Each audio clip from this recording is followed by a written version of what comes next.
discussion. U.S. National Grid, is it a point or an area coordinate system? And BJ, I think you are going to allow me to stop flapping my lips and you get to take over here and run the show. So over to BJ, who is going to moderate this thing. You got it? I've got it. Thank you, Okay. Steve. And I want to thank Steve and all the people who joined us here for today. We have a half-hour panel discussion that we're going to try to make use of to help us understand and be able to use better the USNG as both a point and or an area grid reference. So you can see that we have three panelists, and I'll be acting as the moderator today. I need to find out if Randy and Al are with us. If they are, maybe they could chip in. Otherwise, it's going to be Cole and I. Al's here. Oh, thanks. Great, Al. Thanks very much. So the way this is going to work is I'm going to start with a quick story on how this question of U.S. National Grid point or area came up for me and why I brought it up to this group. And then each of our panelists will have about 4 minutes to start sharing their introduction and their background, and then give us examples of how using U.S. National Grid in both point and area modes can complement one another. And finally, after the first 15 minutes or so, then all of our participants can come up with questions and comments and further this conversation to understand how we can best put all of this into practice. My role today is just to be the moderator and to give you a little background about myself. I worked for 12 years as the Emergency Management Director for Lake County, Minnesota. If you're not familiar with northern Minnesota, our county is about 3,000 square miles, and it's mostly remote woods and water. If you know about the Boundary Waters Canoe Area Wilderness, the largest wilderness east of the Mississippi, that's about a third of our county is made up of the Boundary Waters and more, and also the Superior National Forest. So it's a pretty large, remote and wet area. So I also spent 18 years on our Sheriff's Search and Rescue Squad as an EMT and search and rescue manager. And another interesting point about Lake County is that with the help of Shared Geo, which is a nonprofit to promote not U.S. National Grid, but GIS help for the public good, we were the first place in the nation to develop and install U.S. National Grid emergency location markers. Those are little blue signs on our off-road trails in about 2011. Since then, there are now over 5,000 of those in the United States, and they're growing all the time, and several people on this call are familiar with them. So my story, how I brought this up is as an emergency manager during local and federal declared disasters, we used FEMA's disaster assessment tool, which at the time was Esri's Survey 123 app, to document and analyze and share the information about the damages to our critical infrastructure and public property. Thankfully, that app had as an option to use U.S. National Grid as the geolocation format versus lat-long, as is required by FEMA for all federal agencies responding to emergencies or disasters since about 2015. The problem we had was the precision of the coordinates that we listed would obviously change by the scale of the damage. For example, we would use kilometers for wildfire and flood damages, and we'd use meters for comm towers that were damaged or the entrances to buildings which were damaged. But the maps on the app didn't have any grid on them, let alone a grid that would change its scale as you zoomed in and out. And that made it difficult to describe larger scale damages that needed more than a single point for definition. So I brought this question up to this panel, and we had a fascinating conversation and about the benefits of using USNG for both point and area references.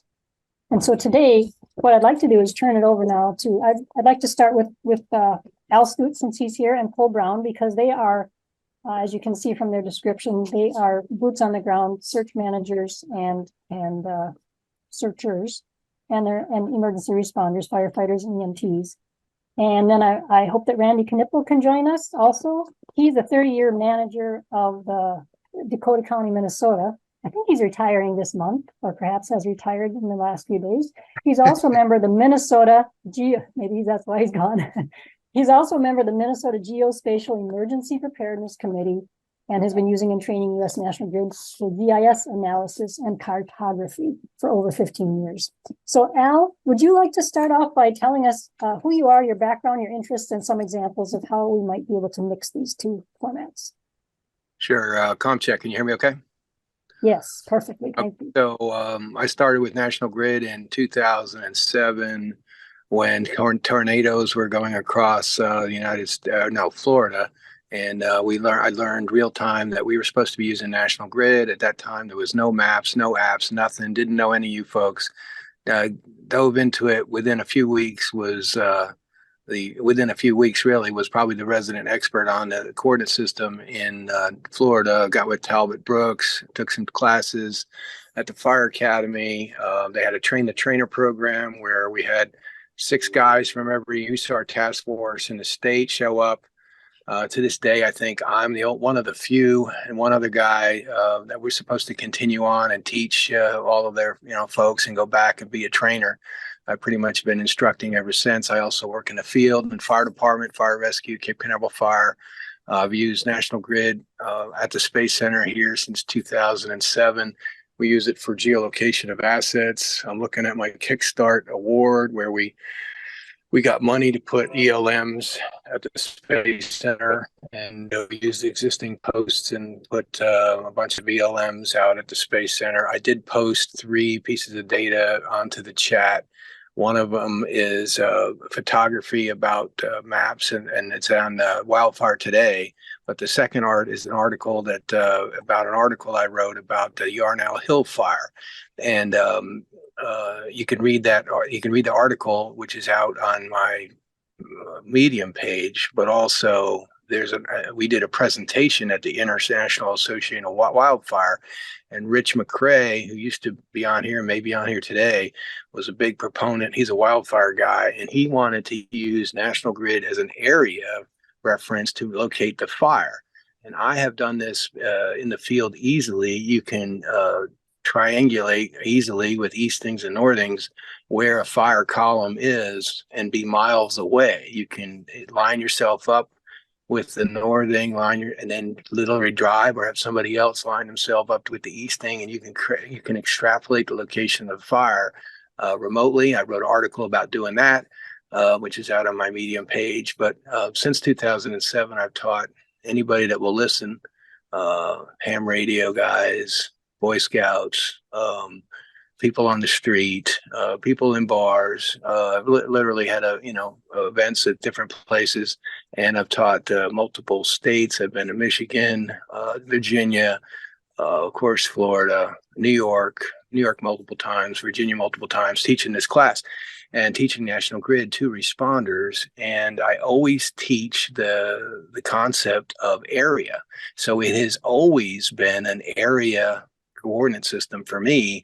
And I only recently, with the assistance of Cole Brown, did I understand that FEMA and others were only looking at the lower left-hand corner as a point, whereas I have always talked about it as an area. So if I want to talk about a 1 kilometer grid square, obviously four digits, easting and northing total, and I refer to that as an area, you can talk about where the fire is by that 1 kilometer grid, where the area, where the helicopter LZ is. On my fire engineering videos, I have fire engineering videos. Myself and Walt Lewis did them. We talk about landing helicopters in a 100-meter grid square, which is what the 308th Rescue Squad assured me is all they're interested in hearing. And related to that article that I had found that Steve just mentioned about the woman that died at the coordinates that she gave. The guy warfighters flying Blackhawks in Afghanistan and Iraq that did not want to hear lat long on the radio at all. And they told me this firsthand. They did not want to hear lat long because when they put lat long into their avionics or whatever, they could be going to the wrong place by 40 miles. And of course, what they're doing is burning fuel. And when the warfighter that's on the ground when they realize the error, they might not have enough fuel to get there, and the guy, may not make it out. So they, specifically use military grid, which of course is the same as the National Grid. And so in the wildfire area, I was just using simple conversion apps realize that a 1 kilometer grid square is 250 acres. In the wildfire community, they are always big on how many acres, how many acres, how many acres. Well, if you know the fire line, and you had gridded maps, which is a huge premise of National Grid, is that you must have gridded maps. But if you have gridded maps and you know the fire line, you can literally count grid squares and determine the area of the fire, because each grid square of 1 kilometer is 250 acres. Now, is it actually 250 acres? No, there's a little bit off, but the error is far less than some of these error estimates, or estimates of acreage sometimes are off by 100%, 200%, because people don't have a good idea. For a smaller fire, 100-meter grid, because it's base 10, is 2.5 acres. So again, with a gridded map, you can identify how big an area you need to search, how big an area you need to put out. And again, by simply adding digits, you add precision. In fire rescue and search and rescue, we go to 10 digits. The Iowa Task Force 1 video, which I recommend it for everybody, and I use it in all my classes, probably the best 8-minute video on US National Grid, does mention about the 1 meter. However, the phone that's in your hand or in your pocket right now, or I'm talking on the phone, is not good to 1 meter. So having that carry that extra digit, that extra fifth digit, basically 20% of that coordinate is error. Is not really error, but it's 20% of non-reproducible data. So, and the other thing about it is it's easier to say and produce and reproduce 4 and 4. It's easier to say over the radio and hear over the radio. That fifth digit is very clunky. So we use 10 digits as the minimum, or the smallest grid. We absolutely use 100-meter for landing helicopters, or just referring to an area of where I am in general. And then we can use 100 meters, which is 4 digits, 2 and 2, for large enough areas. We do not actually use 1 digit and 1 digit, which is a 10,000-meter grid. We just don't do it, because the principal digits of National Grid are the 1 kilometer square. So that's the use and some examples of using USNG in the area form of 1 kilometer, 100 meters, or 10 meters. Back to you. Thank you. That would have been so helpful. And you talk about wildfires, and the same is true of flood damage, and how big is the flood? So that's super. I noticed that Randy Knipple has joined us. And Randy, we just started by introducing myself and why I asked the question about area versus point grids for a reference for US National Grid for FEMA disaster declaration damage reports. And so Al just gave a perfect example. And I'd like to move on now to Cole, another responder on the ground and a search manager. And Cole, would you like to spend a few minutes introducing yourself and giving us some examples? Yes, my name's Cole Brown. I serve as the search and rescue coordinator for the Maryland State Police Special Operations Division. I'm also an incident commander with the Civil Air Patrol, and I serve as our GIS specialist for Hampstead Fire Company and also safety officer. We use both, and again, same thing. Al and I had very good discussions back and forth about the area and a point reference. We find that a lot of the search and rescue units and even our fire units that go out is that they're at a specific location and says, I'm standing at a specific USNG coordinate, typically down to a 10-meter location, which really truly brings it down to a 32-foot by 32-foot box.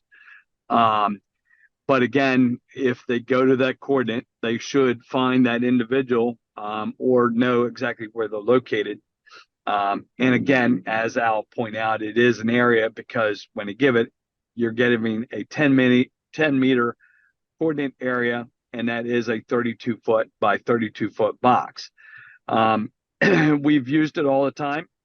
We can use it as an area thing, such as landing zones, or use it for identifying how many resources we have. As Al pointed out, we have a map, we're looking down, we know our initial search area. We can look at it, and then we can count the 1,000-meter grid boxes.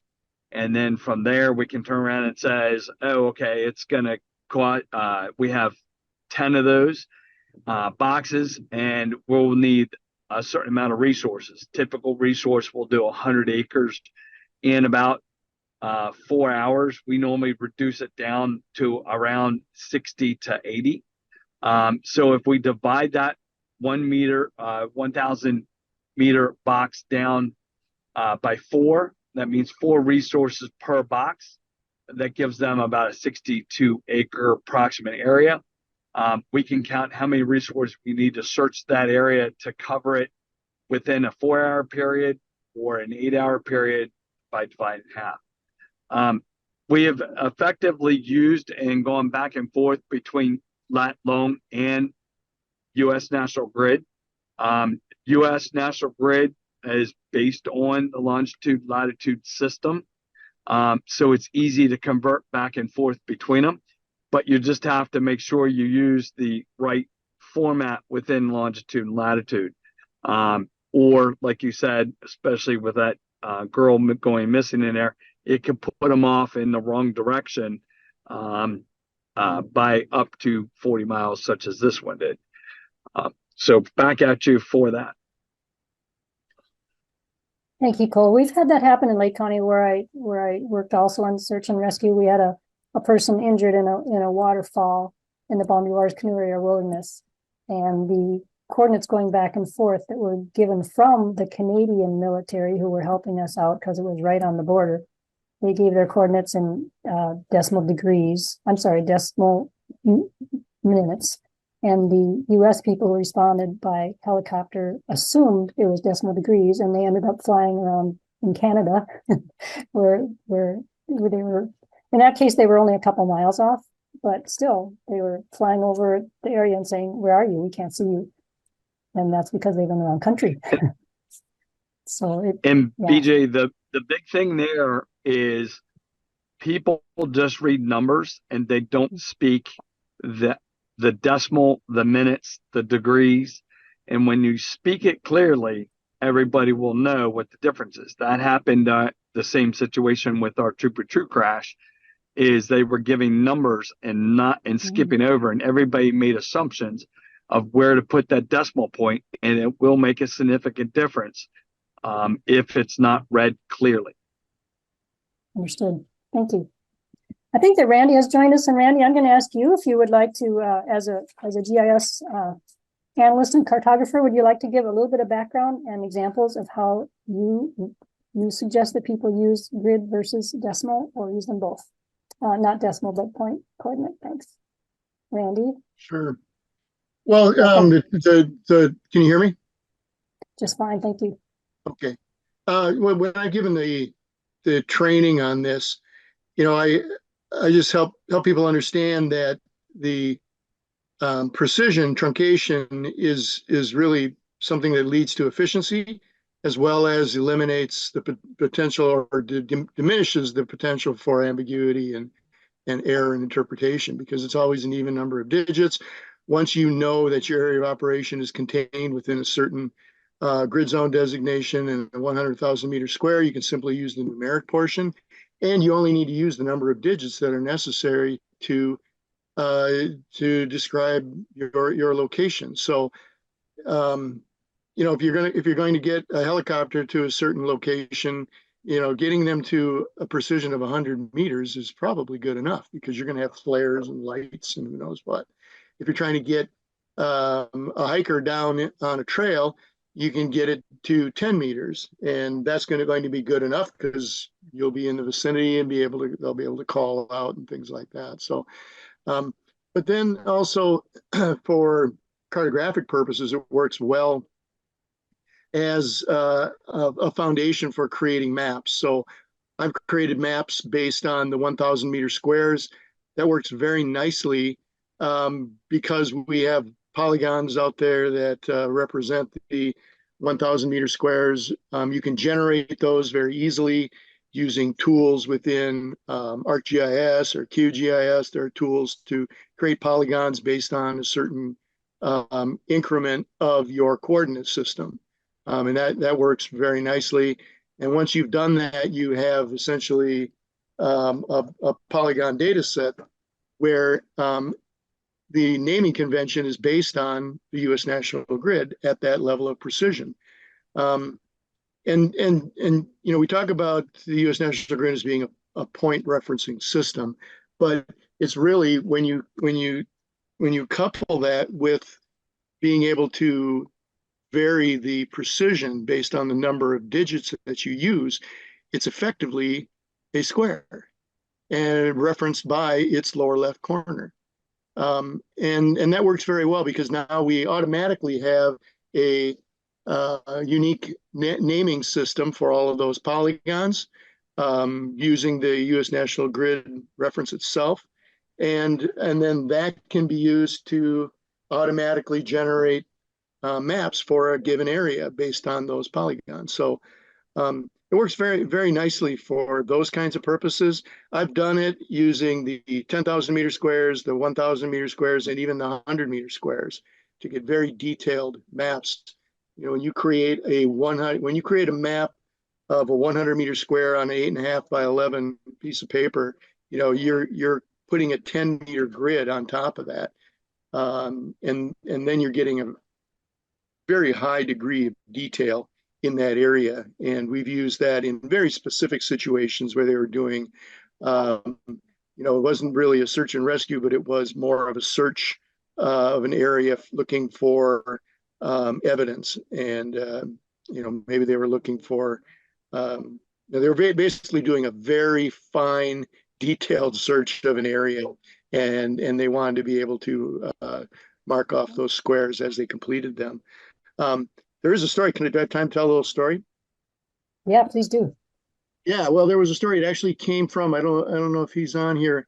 It was somebody, we have a special operations team in Dakota County that's actually composed of law enforcement and really first responders from a number of different agencies, and they're all specially trained. And there was it was a tragic situation where a kid went out walking in the woods behind his house and didn't come back. And they went out with a search team very quickly to try to find him, and they had no luck. They couldn't find him. And then they took professionals out there, and even with the canine team, and they couldn't find him. And then it was a few days later, and the special operations team decided that they were going to do it. And they were going to do it using a grid search, using the U.S. National Grid. They had been trained on it. They had maps and so on. And they went out into the woods and they started doing a grid search. They were going to do 100 meter squares. They had a team of 10 people. They were stretched out by basically 10 meters apart. And they started going out to do the search. And it was just too difficult. They said, no, we're just going to do this the old fashioned way. And they started crashing through the woods, and there was so much underbrush that they couldn't get through. And so then they joined up back at their emergency operations center, mobile command center, and decided to do the grid search again. So they got out their GPS receivers and they got in a line, and they looked at their map, and then they methodically went through this wooded area doing that grid search, 100 meter square by 100 meter square. And they were able to do it methodically and slowly so that they wouldn't miss anything and they could stay online. And they just had a GPS receiver at each end of the line, so they could simply watch, moving from north to south, they could simply watch that X coordinate. And as it changed, they knew that they were progressing in the right direction as long as the Y coordinate changed, the X coordinate did not change. And so they knew they were staying on a line. And they methodically worked through that park, and they were successful. It was a tragic situation, and he was deceased, but they proved the success. And then they became very strong advocates for using the U.S. National Grid after that. Even though they'd been trained on it, they disregarded it when the time came to use it, and they recollected themselves, went back out and did it. And they understood then how it worked and how effective that was. And so then they became strong advocates for using the U.S. National Grid. And so that's a real good success story for the use of the grid and how it proved itself in the field. Yeah, that's true. There's so many stories like that about people who either are not aware of it or don't understand it, or it just takes us old dogs a long time to try something new and be converted. And once we're converted, yeah, we wonder what took so long. You mentioned, Randy, ArcGIS and QGIS using for cartography, and Steve has put up on our screen GIS Surfer, which is an interactive mapping system that is available for anyone, open source, done by Joseph Elfelt. I want to go back to a minute to Cole and or Al about for people who are not GIS technicians, but are searching in the field or managing a search in the field. Can you talk a little bit about either SARTOPO, CalTOPO, or other tools that you use in the field to make maps so that everyone has the same consistent map that can be used as an IC resource? Yeah, I'll take that one.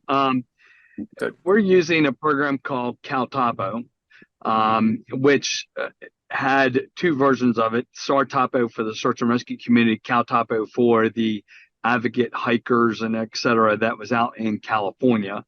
And as a result, it started out with being able to provide topographical maps to those hikers. And then we found out is that the search and rescue community needed a good topographical map. Today, that platform has really grown into where search and rescue teams have teams accounts to where they share their maps amongst their team members. But there's also individual accounts where individual hikers and that can go on and get it. And the amount of maps that they have, which, if I found this during an event down on a hurricane where I was in FEMA headquarters, and this guy he was saying, oh yeah, I got this all mapped out. And he was in a Google Earth, and he was all ready to go. And I said, okay, I need all those points so we can share that and everything else. And I went back to find him and found out that he left and he took his laptop.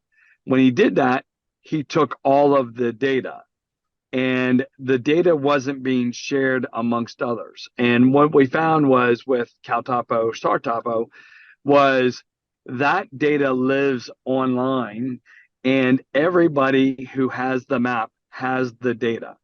And it allowed us to share that back and forth, those points, the areas, the polygons, what is happening, and et cetera. And it's been a very good tool at a very low cost where you don't have to buy big GIS tools. But it was also effective for a firefighter, for a police officer, and it allows us to track those assets. We've had 2 searches so far this week where basically we had the helicopter up on tracking. We had all our patrol vehicles who have never used a mapping system before. They just went in, put it on the phone, and they were able to go over. We told them if you're at a house and you're interviewing, just hit this mark at GPS location and then put in the comments and then just leave. Worked very effectively. So that's a great tool that I find is very versatile for non-GIS people, but also firefighters, EMTs, and those police officers in search and rescue. So I'm going to turn it over now.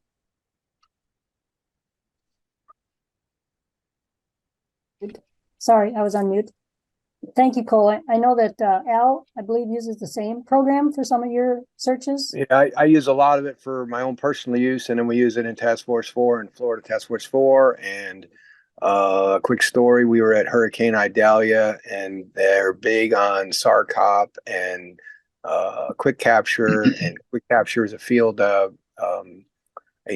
software that does not display the grid at all, so there's no area use.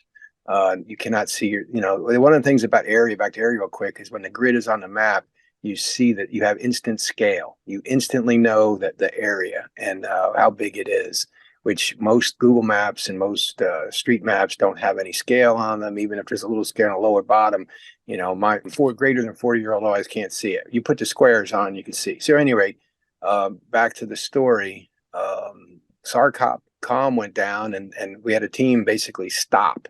And they're like, they would not move because they knew that if they didn't get their data, it was all about breadcrumbs at the time. They would have to go back. Eventually, they got it moving, but I instantly pulled out my app on my phone, which was Cal Topo, and I started recording my breadcrumbs on my tracks on SAR Topo. And I got in the one day that we did 43 miles, and I had 43 miles of data that I could that we were basically doing things by road. It was we were in a non-hard impact area, but we were doing recon by road. And I had 43 miles of backup. So I promote SAR Topo as a backup for any local jurisdiction if they're using the federal software, NAPSIG and Esri, that's using. Every team should really have their own method, which would be there is not a SAR Topo. I used to promote mission managers out there, but that's for a cost, and there is some associated costs with SAR Topo too. It's I think I got a $50 account for a personal account, and there are team accounts like Cole reference. But SAR Topo is a great product. Go back to you. Thank you. We hear that all the time, and I know it's used by a lot of groups. I want to just make one more point about the GIS Surfer slide that Steve has put up here, and that's one that we recommend for dispatchers when they get a 911 call, and they're kind of the go-between between the caller and the search and rescue teams. And often their CAD systems that they use on their consoles do not have US National Grid on there. But this GIS Surfer is one tool that dispatchers can be trained to use very, very simply, that has US National Grid, and then they can convert from the caller if they give lat long coordinates. The dispatchers themselves can convert quickly for their search and rescue teams, and search and rescuers can use it also. So I would go ahead. BJ, I did have one more thing that I wanted to touch on. Was one of the things we did in the state of Maryland, and sitting on the Maryland Geographic Informations Committee, was we worked with our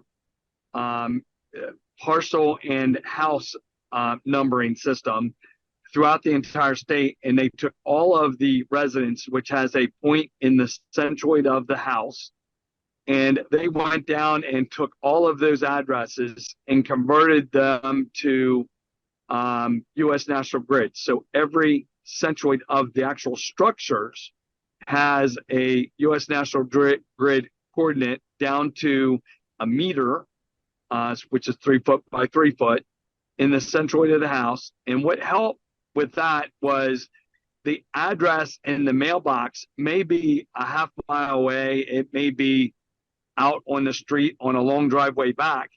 But when they give us the actual house, they'll give us the US National Grid coordinate of the actual structure. So we may get down to the end of the street, but the coordinate will get us to the house itself. Excellent. Thank you. I have also heard that the addresses for all the structures in Dubai are based in US National Grid, although they don't call it US National Grid. But that's interesting. I would like to learn more about that. Go ahead. So BJ, this has been a really interesting discussion. We've run long though, and I want to be respectful of people's time. So if you'd like to continue the discussion to finish up, please go ahead. But we're aware that we've run over on time. And so just that comment. Yep. Thank you. And I was going to do the same. Our goal was to allow for questions and comments from the audience who are also experts and have good perspectives. But I do want to take a kind of a little break and invite people to stay if they want to have that discussion with these panel folks who can also stay, I hope. Otherwise, thanks for the excellent discussion and the examples and the suggestions. I also want to point out to all the participants that they can reach any of these panelists just by going to the USNGI.org website and look up under Contact Us. They're also on the board, and so you can look them on the board and find out more about them. And finally, we want to reinvite you to the next USNGI meeting, which will be June 19th, Wednesday at 2 o'clock. And thanks for joining us. So at this time, I know a lot of people, some people may have to leave, and I hope the panelists can stay around for a little bit. And I'll like to open it up to any participants who might have a question or comment. And Al has his hand up. I think that's Al. Or is that Mike? At USNG Florida. Uh, just real quick, I just wanted to say, if anybody's still out there, I put a bunch of stuff in the chat. So check the chat out. I put a GIS surfer link that is nationwide, set up with National Grid on it, instead of so it's just available. And forget what else I put out there, but just check the chat, and that's it. Thank you, Al. I'm also just looking at the chat. I think Sartopo information is in there. So are there any, I can't always see the whole, all the participants right now because of Steve's slide, but I mean, that's not your fault. But so if anyone has a question or comment, please just kind of yell it out.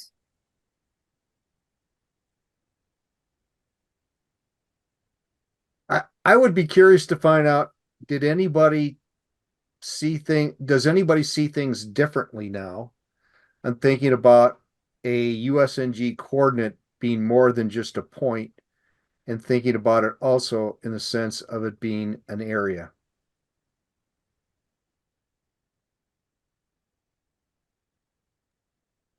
No takers?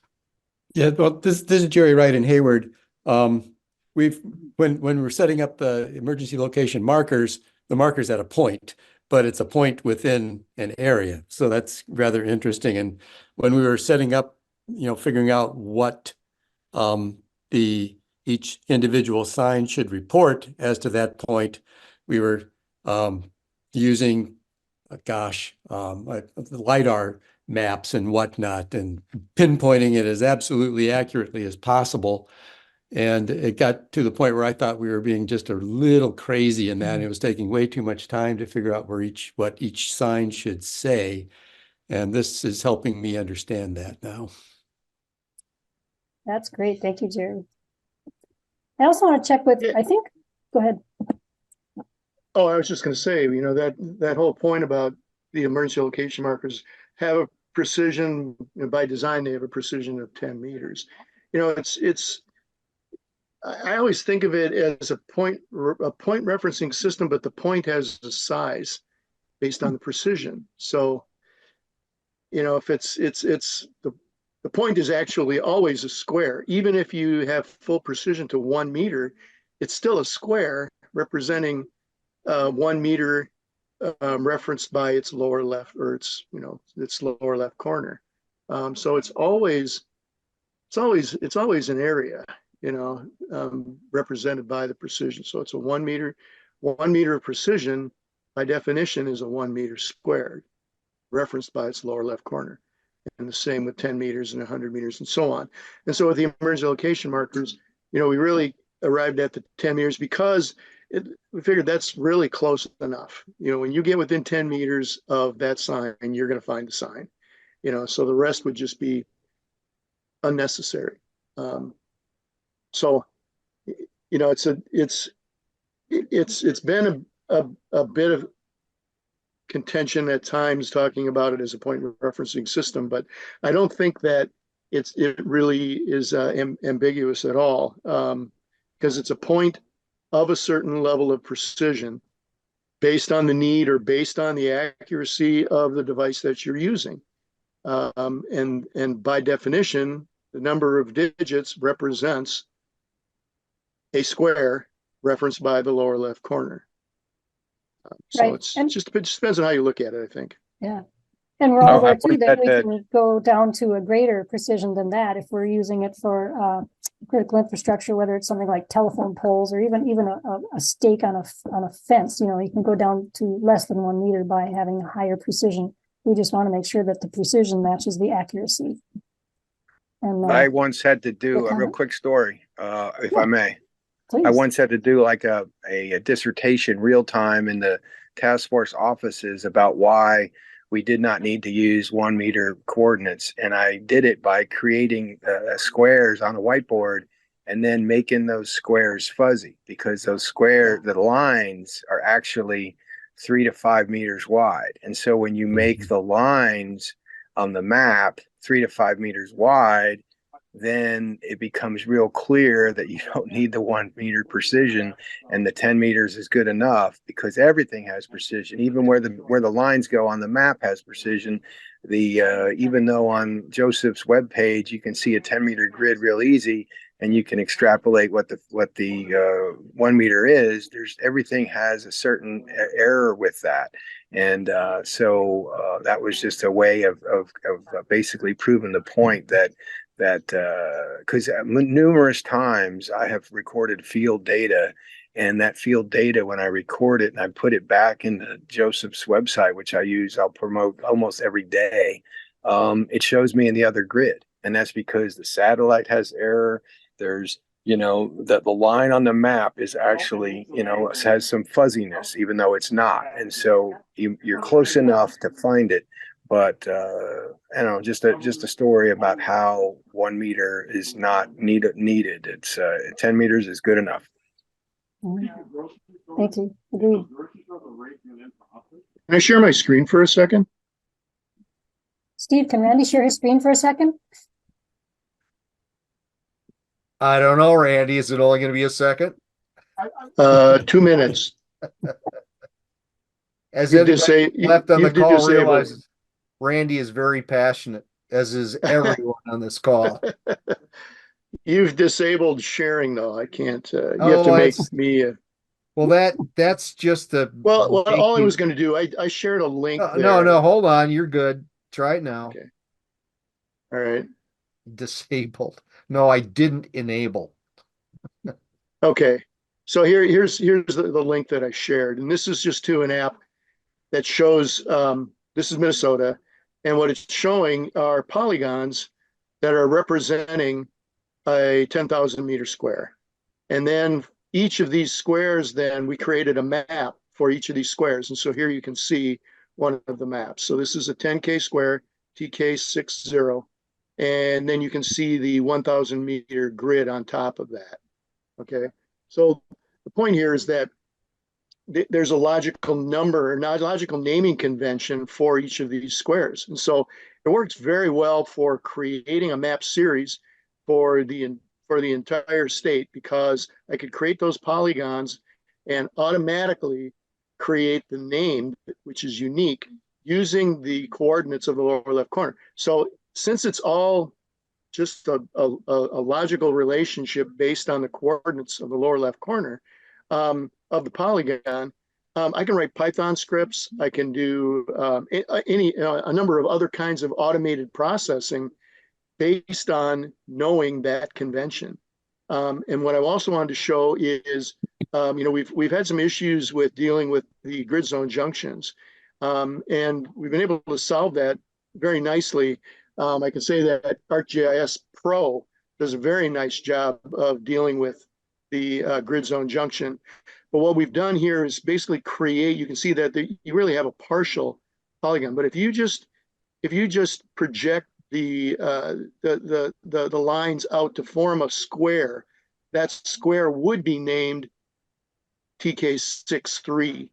And even though that's really outside of the grid zone designation, it still gives you the same logical naming convention. And in the same way, here you can see one of the maps and how we've dealt with the grid zone junction. So it does a very nice job of doing the labeling correctly, of drawing the lines in for the grid zone, and then actually showing the 1,000 meters grids correctly. So as you get from one grid zone to the next grid zone, and what we did is create overlapping maps. So you can get to the map for your area from one grid zone, or you can get to the same area using the map and the numbering scheme from the adjacent grid zone. So it all works very nicely. The labeling is all correct. It's really nice to see. I mean, Esri did a good job with ArcGIS Pro. They do have an add-on that does even more, like create the grid zone designation box for you and things like that. But that's not too hard to do either. This was all automated for the entire state. Push a button and it just cranks out all the maps, as well as the maps that are along the grid zone junctions, which presented some special challenges, but it really wasn't that difficult to handle. So that's just an example of how the polygons can be used for creating a map series based on the grids. Thank you, Randy. I know Ran- Randy's the one who's been working on this map book instructions and being able to make these map books available to everyone. I know that Wisconsin is also on that same Yep. map book program. And if And you are interested in Iowa, those we've map done for books, Iowa. and Iowa, yep. And you can find those at And Randy's going to help. mmsav.org. Go ahead, Cole. No, Randy's going to help Cole get Maryland completed too. Hey, you Yeah. know, honestly, Randy's retiring. I started on a mission to just go and do them for the entire country. Yeah. And I could see the light at the end of the tunnel. It And when are was you really, retiring, Randy? So that you're gonna, Mhm. have more time to do that. 4 weeks. That's 4 fantastic. weeks. But that So excuse me, doesn't, Randy, this is Jerry, right? Where's the Wisconsin map? How do we access that? we have that. It's Yeah, you available can through. find that at MNSAV, MNSAV.org. And I'm gonna check with Steve and make sure this is correct. In the lower part of that website is the link for these map books, and Wisconsin's is on there, I believe. So let's try that. Oh, Okay. I don't know about that. Good. Randy did do Wisconsin though. Yes. Where did you put it? Where did you put Wisconsin? This is on my to-do list. Is that MNSAV.org? No. Yeah. No, Yep. that Randy, what you're looking for is up in what if you scroll up and save Mhm. to Oh, the is it map there? itself, if you look in the map itself,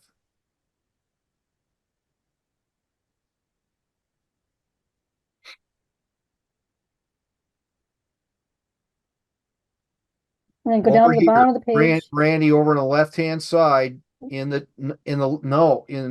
uh scroll down all the way down to the bottom is where the maps are for Minnesota. And maybe Let me just try what you're something. okay.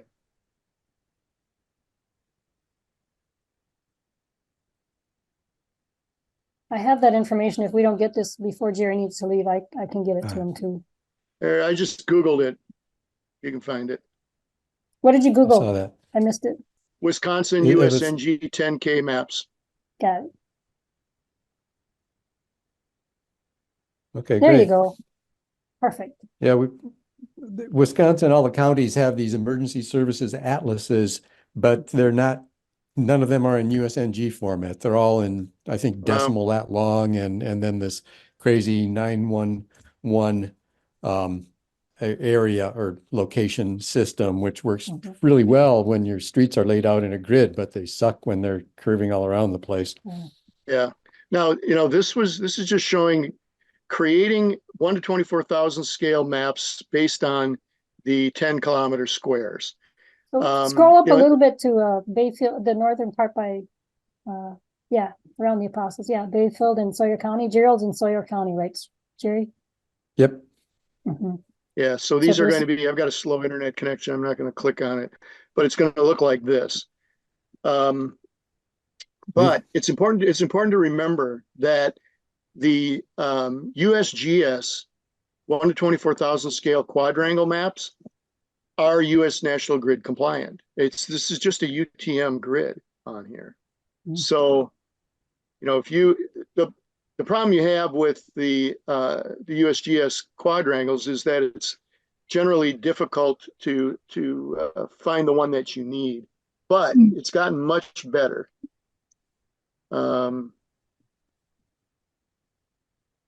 Thank you. And I'm just going to keep rolling here for a minute. I want to. I'm just. Are you done for now, Randy? Go ahead.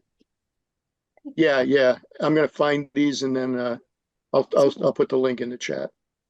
Super. Thank you. I see Eagle's Nest is with us. I assume that that's going to be Mike Osland who's on there. And Mike, I want to ask you. I invited Mike to this meeting because he has expressed interest in using U.S. National Grid emergency location markers. And I know you've also asked about these map books for Eagles Nest Township. Mike, do you want to give us some some impressions as being the first time at one of these meetings and what you're thinking for Eagle's Nest? Absolutely. BJ, thank you again for the invitation. And this is very interesting. The story about me personally is that I can get lost going around the block. So for me, having maps is a really good thing. What I will tell you is that, and you can't see it real well, but we are in Eagles Nest Township, which is located between Tower and Ely, Minnesota on Highway 169. So we are kind of in the northeast corner of St. Louis County. So we border Lake County where BJ was, and my work with Hennepin County Emergency Management is how I got to know BJ. So this is something that I know about from my work at Hennepin, but Eagles Nest Township is blessed to have a fellow by the name of Kirk Carlson, not the Kirk Carlson. This was a different Kirk Carlson, who's a cartographer for the state of Minnesota. And he volunteered to make us map books. And these are books that we had printed and now reside in every fire truck in our little jurisdiction of Eagles Nest. But we've given them to our mutual aid partners. We have emergency responders that respond from home. And we have Eagles Nest Township has 23 dead-end roads. So knowing where an address is on a particular road is a really good thing. What Kurt did is he built this being able to use the national grid, USNG. So it's at least started that way. And now the only thing left to do is to build this infrastructure through our little township. And we have a brand new ATV trail going through. We have the Mesabi bike trail. Mm-hmm. I had a medical response last year on the bike trail. Mm-hmm. And it was kind of, well, we think the lady is in this area. Sure. Yeah. And so what happens is that you're kind of by gosh and by golly as to where these people are. And what really resonated with me was that poor woman in Arizona that lost her life because a dispatcher didn't know or somebody didn't know how to read these numbers. So this is a big deal for us. I think it's something. BJ, before you got on the call, I was telling the chairman that we're going to try and put this into a grant. So for next year. So I'm writing the grant within the next couple of weeks so we can get it submitted on time. So that's what Eagles Nest is all about. And like I say, we are blessed to have Kurt and you know, I now have the phone number of BJ. So this is great to have you join us. Yeah. So and I did ask, and Mr. Chairman, I will drop you an email here shortly asking you to be put on the mailing list. So I think this is a very worthwhile effort. So for what we're doing. Thanks, Mike. We're happy to have you join us. Thank you. And I want to open it up. I know it's 3:30 now. We really need to draw this to a close. So it's only a half hour late. BJ, you're so naughty. It's just terrible. I'll point out again that if you want to reach any of these people, you can go to USNGI for institute.org and look up under send us a contact and we'll follow up with you. I do want to open it one more time for people who don't want to leave yet. I want to say Randy Knippel did put in the chat the link for the map viewer that he was talking about. And then I also want to open it up one last time for anyone who didn't get a chance to ask a question or make a comment at this point. And we probably can't take a lot of time to answer them, but we can at least have them and address them later. Is there anyone else who wants to raise their hand or just shout out a question or comment? before we close? Hearing nothing. Thank you all for joining us. I will stay on this call as long as people Always want say to. something. Go ahead, Al.